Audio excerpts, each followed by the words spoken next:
আমরা আজ কথা বলবো এমন একজনের জীবন নিয়ে, যার শরীরের দৈর্ঘ্য বেশের থেকেও বড়, যার হৃদয় এত বিশাল যে একজন মানুষ তাদের সাঁতারও কাটতে পারে, আর যার নিঃসঙ্গতা এতই গভীর যেন পুরো মহাসাগরের মতো নিঃশব্দ। আমি বলছি নীলতিমির কথা।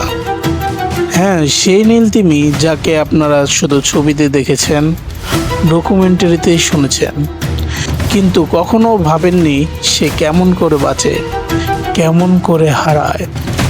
দিনে দিনে ঢেউয়ের পর ঢেউয়ে একটা শিশু তিমি জন্ম নেয় প্রায় 3 টন ওজন নিয়ে।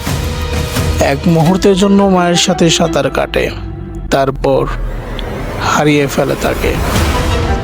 বড় হতে হতে সে শিখে যায় এই পৃথিবীটা আসলে নিঃসঙ্গতার সমুদ্র। সে গান গায়, সেই গান মানুষের কানেও শোনা যায়। তার সুর 188 ডেসিবেল, তবুও কেউ জবাব দেয় না। তিমিটা গাইতেই থাকে।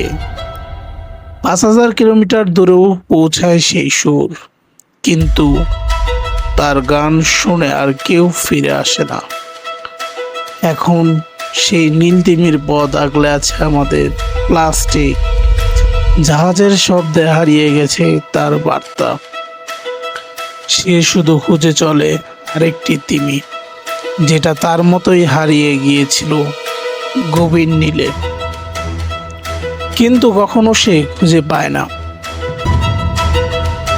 এই তিমির গল্প শুধু প্রাণীর গল্পই নয়, এটা আমাদেরও গল্প। আমরাও শ্বাস নিই, কিন্তু বোঝা যায় না কত ভার। আমরাও সুর দিই, কিন্তু কেউ শোনে না। আমাদেরও হৃদয় বিশাল, কিন্তু তাও মাঝে মাঝে ফাঁকা। নীলতিমির জীবন নিঃসঙ্গতা, সহনশীলতা আর নিঃশব্দ শক্তির প্রতীক। সে আমাদের শেখায়, আপনি যতই বড় হন, হৃদয় একটা ছোট প্রশ্ন থেকে যায়। কেউ কি আছো যে শুনছে?